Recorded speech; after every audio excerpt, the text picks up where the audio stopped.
Hello and welcome back to our channel Physics Safari. My name is Abhishek and today we are into the 8th video lesson on the work energy. Power is still to come. अभी उसको आना बाकी है. Okay, एक फटाफट quick recap करते हैं कि अभी तक हमने किया क्या है, what we have done so far. हमने देखा कंजर्वेशन ऑफ एनर्जी देखा, वर्क एनर्जी थ्योरम देखा है for the particle, for the system of particles हमने वो सब देख रखा है. हमने बात कर रखा है potential energy. In the previous video lecture I have discussed in detail about the potential energy के बारे में. अगर आपने वीडियो नहीं देखा है तो जाकर देख लो, समझने में आसानी होगा, लिंक आपको मिल जाएगा. All good. तो एक क्विक रिकैप कर लेते हैं कि अगर सपोज कि एक वर्क डन किया गया on the just a particle, तो work done would be equals to the change in the kinetic energy. क्योंकि एक पार्टिकल के पास सिर्फ और सिर्फ काइनेटिक एनर्जी होता है, उसके पास और भी दूसरे तरीके की एनर्जी नहीं हो सकता है. सिंपल सी बात है ना. तो उसके पास एक काइनेटिक एनर्जी आपके पास होगा. तो अगर if some work is done on that particle, उसमें चेंज ऑफ काइनेटिक एनर्जी आप विजुअलाइज कर पाओगे. नंबर 2 हमने पढ़ा है कि if I talk about the conservative forces or mechanical energy, so if you do the work, force is a conservative force, then the work done by that conservative force will bring change in the mechanical energy. And mechanical energy, my dear kids, would all about the kinetic energy and the potential energy. तो हम देखेंगे change in the kinetic energy plus change in the potential energy, है ना. और क्योंकि this is valid for the system of particles, तो system of particles के पास potential energy भी होता है. That is the reason why the work done by the conservative forces would be would be seen in the change in the kinetic as well as in the potential energy. या हो सकता है कि सिर्फ किसी एक में दिखे, बट मैक्सिमम चांसेस है कि दोनों में, मतलब टोटल जो प्रोबेबिलिटी है वो दोनों में चेंज ला सकता है. सिंपल सी बात है ना. अच्छी बात है. एक और हमने देखा था कि work done by the conservative forces is equals to negative of change in the potential energy. और एक बात और आप फाइनली लिख लो कि अगर हम इस चीज को देखें कि change in the kinetic and change in potential energy, बच्चों तो आप देख लो कि initial kinetic energy plus initial potential energy should be equals to the, इसको बोलते हैं कंजर्वेशन ऑफ एनर्जी, है ना. तो initial kinetic plus initial potential should be equals to final kinetic energy plus final potential energy, final, है ना, final potential energy. Now if I just take these two that hand side, तो क्या मिल जाएगा? Kinetic energy final minus kinetic energy initial, तो क्या हो जाएगा? Change in kinetic energy. Likewise, you will have potential energy final minus initial potential energy will give you change in the potential energy, that should be equals to 0. बहुत अच्छा बात है. अब it is one of the important fact, आपको ये पता होना चाहिए. ठीक है जी. और दूसरी बात, अगर नॉन कंजर्वेटिव फोर्सेस भी इन्वॉल्व हैं इन दो circumstances, it can be a friction, जो हमारा बेसिक हमारे काम में आएगा, जो हमारे सिलेबस में है. तो friction is one of the non conservative forces that would be appearing in the questions where it will be doing certain amount of work. Normal reaction भी काम कर सकता है, but mostly will see the conservative, non conservative में friction देखेंगे ना.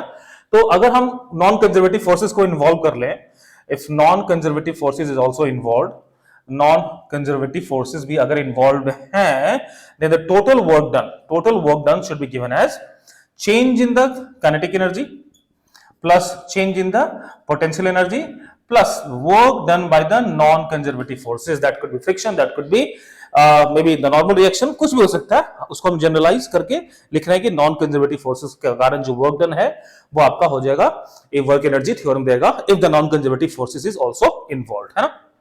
आज का हमारा जो वीडियो लेसन है बच्चों, it is more focused towards the spring, क्योंकि स्प्रिंग के इन्वॉल्वमेंट से हमारे क्वेश्चंस में बहुत सारे पैरामीटर्स, बहुत सारे डायमेंशंस ओपन होते हैं टू फ्रेम द क्वेश्चंस. और जेईई में कहीं ना कहीं स्प्रिंग को काफी ज्यादा इंपॉर्टेंस दिया जाता है व्हाइल फ्रेमिंग द क्वेश्चन. तो today's video lesson is dedicated towards the work done और पोटेंशियल एनर्जी कंजर्वेशन, जो भी होगा स्प्रिंग ब्लॉक सिस्टम के आसपास हम लोग देखेंगे. ठीक है. तो फटाफट कुछ बातें आपको मैं इनिशियली समझा देता हूं, उसके बाद we gonna do some problems, और काफी अच्छा होने वाला है ये सेशन, तो ध्यान से देखो, है ना. तो चलो फटाफट एक बेसिक सी बात समझ लो आप कि पोटेंशियल एनर्जी जो हमारा स्प्रिंग का होता है, आपको पता ही है पोटेंशियल एनर्जी कितना होता है, half kx square, which where kx is the nothing but the either the compression or the elongation in the spring from the main position से वो ज्यादा हो रहा है या फिर कंप्रेस हो रहा है, उसको हम लोग x बोलते हैं. सिंपल सी बात है. और द स्प्रिंग फोर्स हम देखते हैं, spring force, this is about the spring. जो स्प्रिंग फोर्स होता है बच्चों, फोर्स स्प्रिंग होता है, वो माइनस ऑफ kx लिखते हैं. Reason being force and the displacement और distance of the spring could be compression और कुड बी एलोंगेशन, दोनों ऑपोजिट डायरेक्शन में होते हैं. एक छोटा सा आपको समझा देता हूं बात, वैसे तो आप लोगों को पता होगा ही, लेट्स सपोज कि दिस इज स्प्रिंग और एक block, all good. Now let's say if I just elongate it, इसको आप मेन पोजीशन मान लो, this is the relax position of the spring, तो इसको मेन पोजीशन मानते हैं। यहाँ पे स्प्रिंग और आपके ब्लॉक में कुछ भी फोर्सेस एक्स्ट्रा नहीं लगे हुए, तो this is the stable position हमारा रखा हुआ है, ठीक है जी, ओके। तो इसका नेचुरल लेंथ मान लो बच्चों L0, ठीक है, this is the natural length of the spring. Let's suppose if I apply a force on it F, तो क्या होगा, थोड़ा सा इलोंगेट हो जाएगा, right, it will B elongated. तो मान लो कि अब ये यहाँ पे आ गया, इसी में आप I'm going to show you, let's suppose the block is now here and it has moved by a distance, let's suppose x along this direction of force, और स्प्रिंग क्या होगा, अभी स्ट्रेच हो जाएगा, स्प्रिंग ऐसा कुछ है, ठीक है। Now because of this force, let's suppose force is still acting upon it, because of this force, this spring will develop a force, spring क्या चाहेगा, उसको वापस ले आए ना। तो अगर मैं थोड़ा सा इसको ऐसे दिखा दूं, तो the force of the spring on the block, force by the spring on the block should be in this direction, ये आपका force of spring हो जाएगा, ठीक है।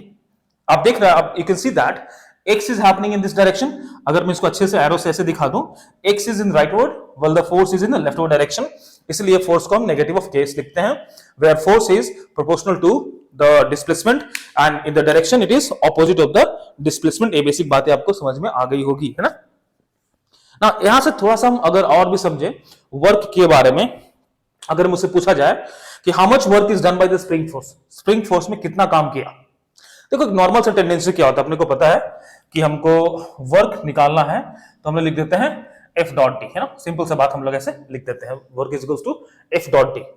तो नॉर्मली कोई भी बच्चा बोलेगा कि sir force of the spring हमारा जो हो गया माइनस ऑफ kx है, और हमारा जो x डिस्प्लेसमेंट राइटवर्ड में है, तो भैया x हो गया सर, तो work done should B minus of kx square, work by the spring. और हमको पता है कि work, spring is a conservative force, spring force conservative force होता है, work done by the conservative force is negative change of the potential energy. तो sir हम simple से बात बोल सकते हैं कि the potential energy of the spring जो चेंज होगा बच्चों, वो कितना हो जाएगा, प्लस ऑफ kx स्क्वायर, ऐसा तो बोल सकते हैं। बट सर आप इसको क्यों यूज करते हो। नाउ माय पॉइंट इज कि this is a very simple problem solving way, कि the work is all about F into d, force हमारा पता है माइनस ऑफ kx, डिस्प्लेसमेंट हो रखा है x, तो work done which will be stored as a potential energy in the spring, that should be kx square. But आप books में पढ़ते हो हाफ ऑफ kx स्क्वायर, ऐसा क्यों होता है ना। अगर किसी को पता है तो फटाफट कमेंट बॉक्स में लिख के बताओ, नहीं तो मैं बता रहा हूं ऑब्वियसली। देखो सिंपल सी बात है, this is for the constant force, अगर फोर्स कांस्टेंट हो तभी ये काम करता है, if the force is variable ये काम नहीं करता है। In that case what do we have, this is for the constant force, ये तभी काम करता है जब फोर्स कांस्टेंट होता है। But if the force is not constant, हम क्या करते हैं, we find the small work done निकालते हैं, that is gonna be equals to F। अगर हमारा चेंज हो रहा है तो उस इंस्टेंटेनियस के लिए F और dx करके फिर इसको इंटीग्रेट करके then we find the work done by the force, as simple as that. तो this force is not constant बच्चों, that is the reason why we can not use this, हम लोग इसको यूज नहीं कर सकते हैं। क्यों फोर्स कांस्टेंट क्यों नहीं सर, ऑब्वियसली बात है, अगर आप डिस्प्लेसमेंट बढ़ाते हो, बीट एक्सपेंशन और बीट कंप्रेशन, तो आपका फोर्स भी चेंज हो रहा होगा। Since force is proportional to x, आपका जो फोर्स है बच्चों that is proportional to x, it means it is a variable force, it is a variable force. आपको पता है कि when the force becomes function of time और function of position, उस केस में फोर्स वेरिएबल होता है, and here we have the variable force, so because of that we can not apply that. ये बेसिक बातें आपको समझ में आ गई होगी। Then sir how to do that, अब करें क्या, तो वो हम देखते हैं।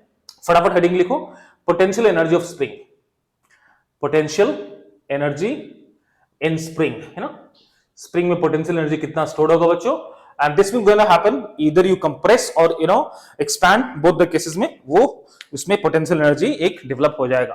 तो इस गलत चीज को हम फटाफट बोर्ड से हटा देते हैं, वरना if someone just see this बोलेगा यार सर तो गलत पढ़ा रहे हो आप ना, तो इसको हमने हटा देना, ठीक है जी।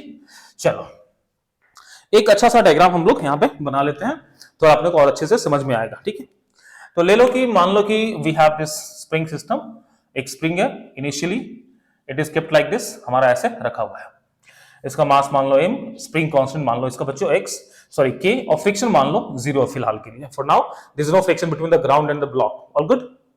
Now if I pull this spring, अगर हम इसको स्प्रिंग को पुल करते हैं, इस ब्लॉक को पुल करते हैं to a certain distance, let's suppose कि it has come here, it is now here, from the main position से थोड़ा सा वो आगे चला गया, इसको मान लो बच्चों main position, and the displacement is let's suppose x, यहां हो गया, So due to this expansion of the spring, there must be some force, there must be some energy that should be stored in this spring.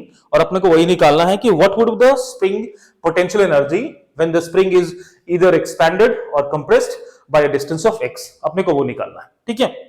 तो एक काम करते हैं, let us say that कि from here इसमें थोड़ा सा small displacement ले लो, एक ब्लॉक यहां से यहां तक आ गया, एक स्मॉल डिस्प्लेसमेंट dx मान लेते हैं, ठीक है जी।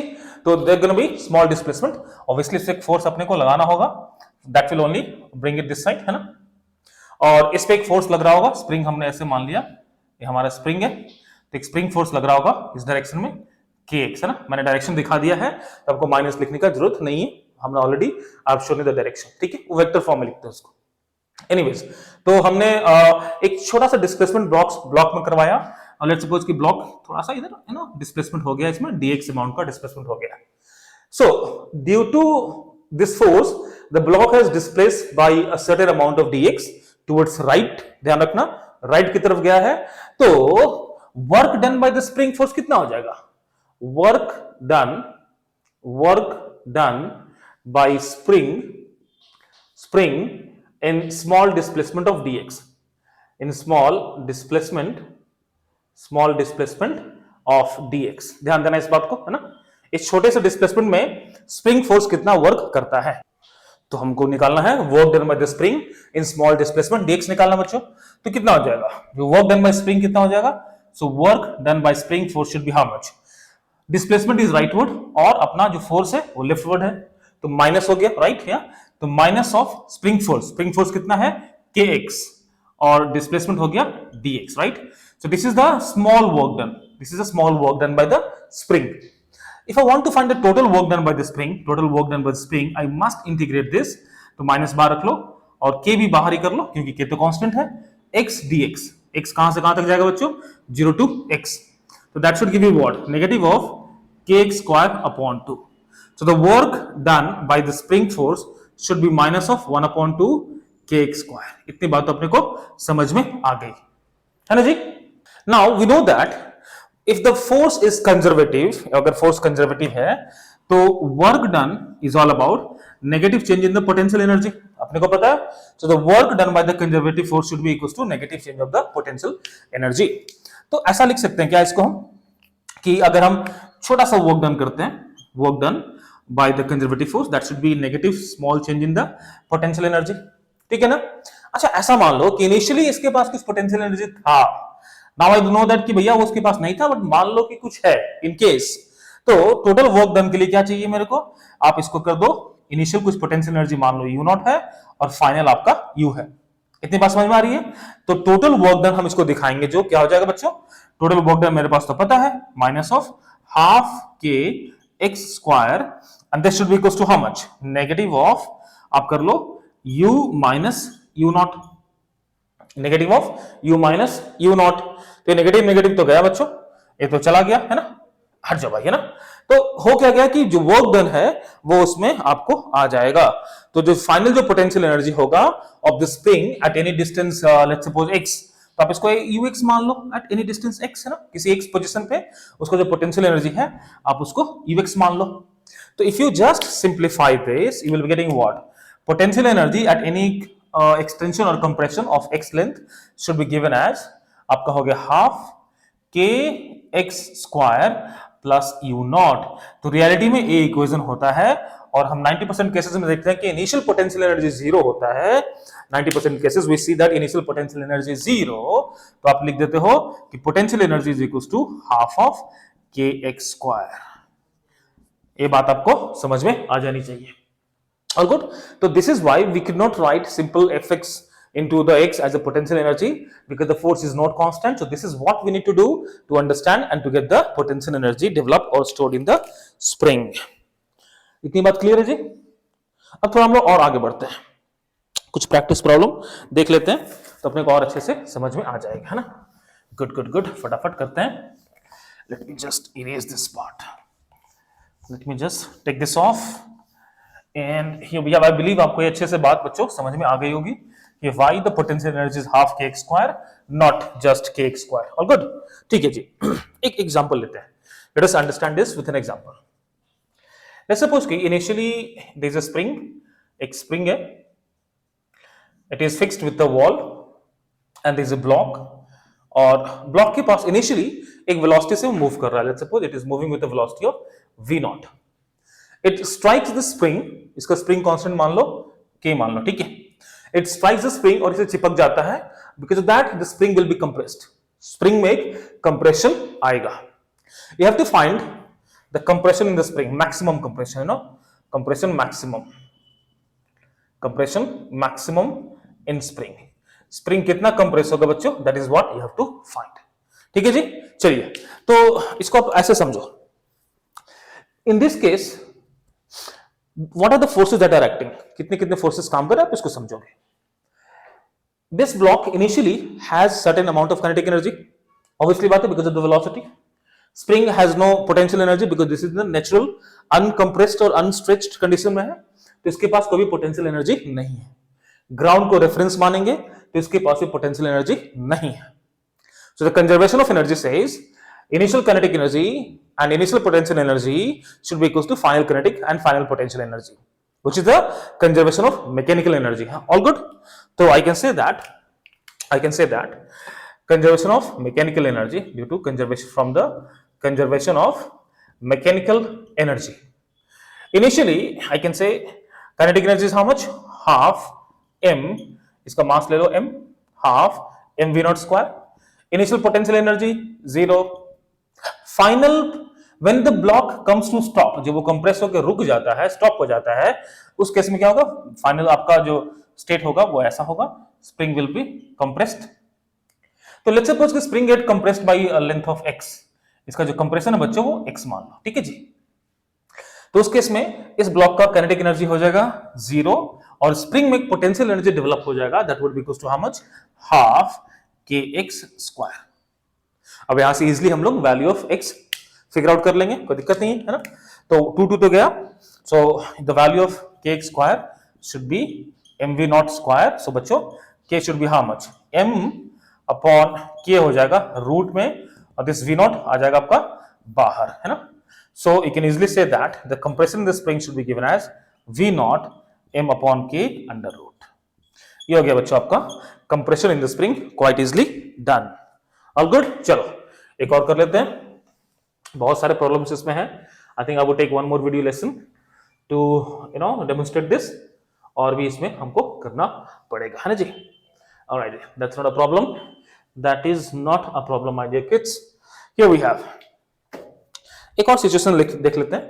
लेट्स सपोज कि हमारे पास सिचुएशन ऐसा कुछ है कि let's say there is a wall और इसमें एक स्प्रिंग, फिर से स्प्रिंग को ले आते हैं ना, एक ऐसा स्प्रिंग फिक्स्ड है, ठीक है। नाउ ऐसा कुछ हमारे पास एक शेप है, आपने ऐसा क्वेश्चन बहुत देखा होगा, बहुत स्टैंडर्ड क्वेश्चन है, you will get it everywhere, आपको हर एक जगह ऐसा क्वेश्चन मिल जाएगा। इसका spring constant let us say that is k and at a height of h, यहां पे एक block, this is a block of mass m at let's suppose height h.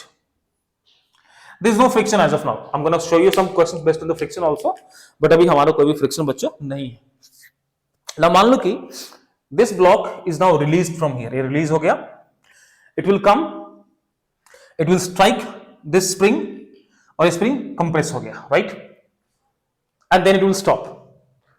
Same question, you have to find the maximum compression in the spring, find the maximum compression in the spring. Same वही question है, फिर से compression in spring निकालना है बच्चों आपको, है ना, ठीक है, कोई नहीं।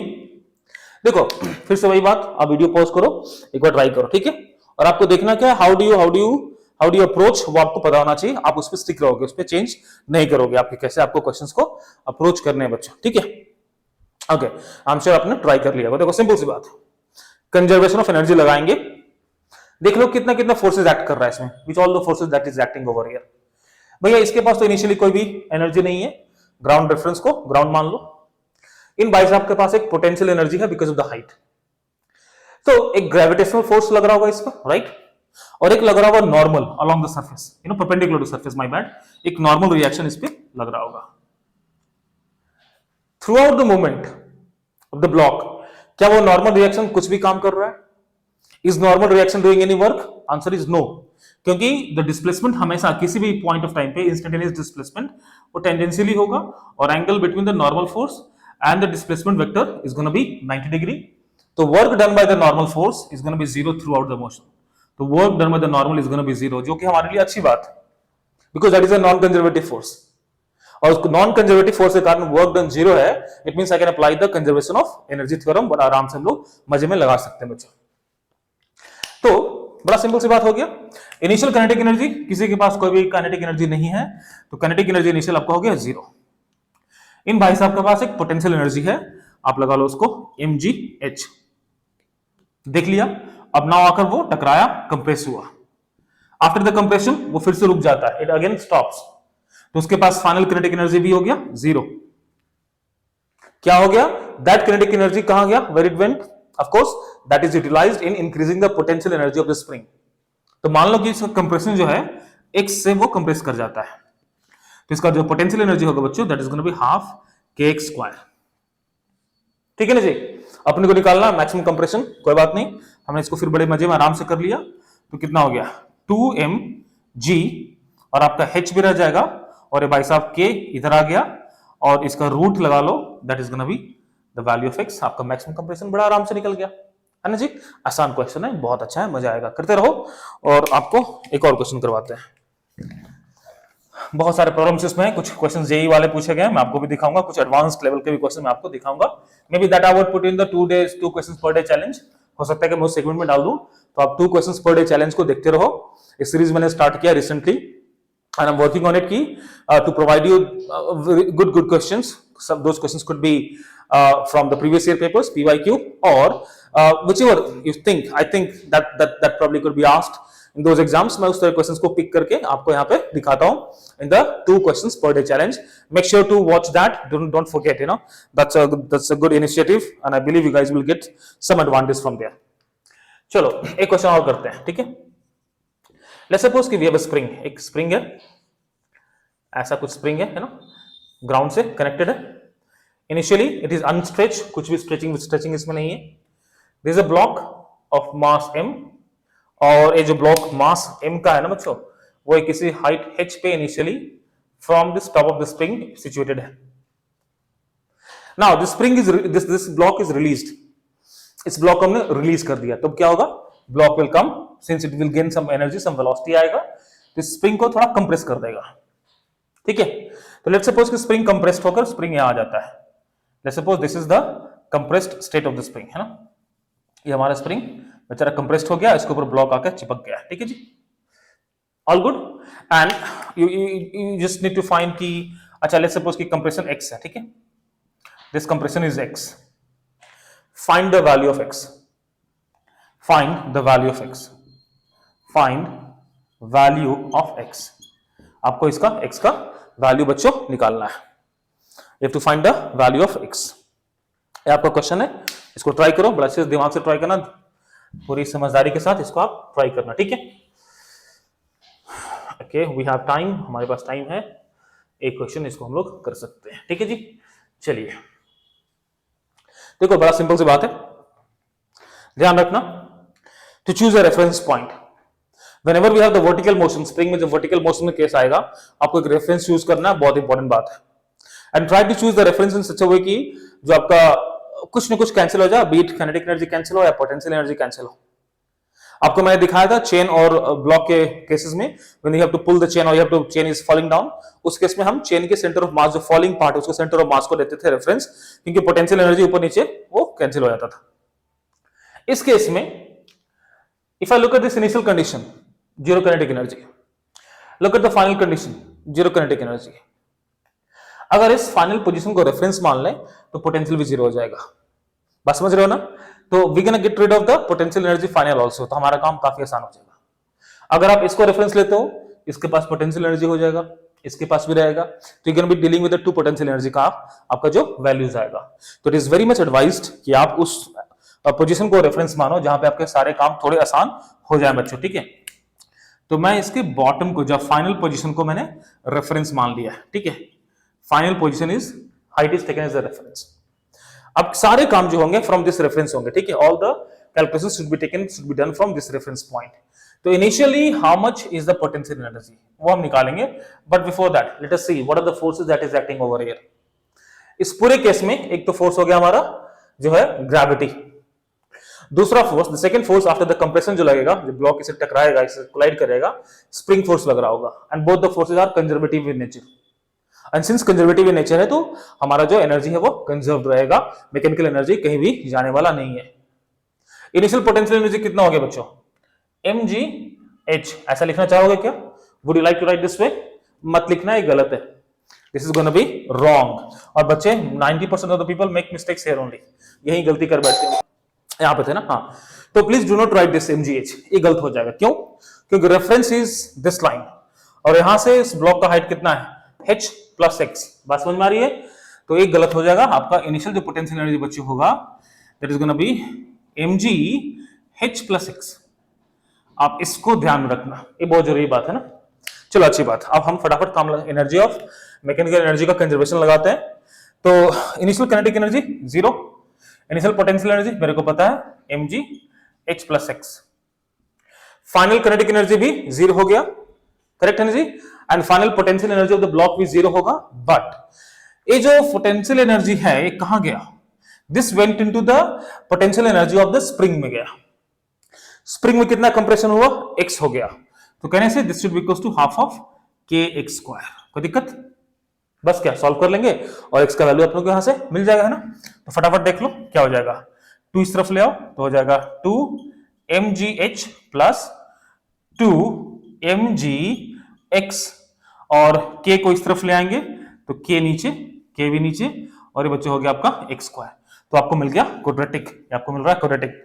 इसको सिंप्लीफाई कर लेते हैं, क्वाड्रेटिक को x square minus 2 times of mg upon k, और हमारा वेरिएबल x है, और इधर a गया तो this is also gonna be 2 mgh upon k, and that should be equals to 0, that should be equals to 0। All good. अभी देखते हैं, अब इसको क्वाड्रेटिक है तो वही सॉल्व कर दो, minus B plus minus B square minus 4ac। इसको जब सॉल्व करोगे आप तो जो x का वैल्यू होगा बच्चों minus of b which is gonna be 2 mg upon k plus minus B square, इसका स्क्वायर हो गया तो आप लिख लोगे 2 mg अपॉन k का होल स्क्वायर माइनस 4ac, तो minus 4, a is 1, c is minus, तो हो गया प्लस, तो 4 और यह हो गया आपका बच्चों कितना 8, है ना, 8 mgh upon k। This is gonna be inside the root, और नीचे आपका आ जाएगा 2 times of a is 1, that's gonna be 2। बस इसको सिंप्लीफाई करना आपको, वहां से हमारा काम बन जाएगा, ठीक है। तो देख लो इसको, यो तो कितना हो गया आपका, हो गया 2 mg अपॉन k बाहर हो गया, प्लस माइनस, अगर यहां से मैं इस टर्म को निकाल लूं 2 mg अपॉन k का होल स्क्वायर बाहर निकाल लेते हैं, तो 2 mg अपॉन k को बाहर निकाल लो तो रूट में क्या बचेगा, here will have 1, और बच्चों यहां पे क्या हो जाएगा 4, 2 बच जाएगा ना, तो 2 और एक k स्क्वायर है ना, k स्क्वायर बाहर गया तो this should be what, k ऊपर हो गया और h विल बी देयर, ठीक है जी। mg नीचे आ जाएगा, mg वुड बी डाउनवर्ड, और नीचे हो गया बच्चों आपका 2। आप आई बिलीव कि आपको ये समझ में आ रहा होगा ना, नहीं तो फिर से एक बार ट्राई कर लेना, आपको अच्छे से समझ में आ जाएगा, कोई मुश्किल वाली बात नहीं है। हमने स्क्वायर को बाहर निकाल लिया, रीजन बिहाइंड कि यहाँ पे एक टर्म मिल रहा है जो कि काफी सिमिलर दिख रहा है, तो that would simplify my problems, है ना।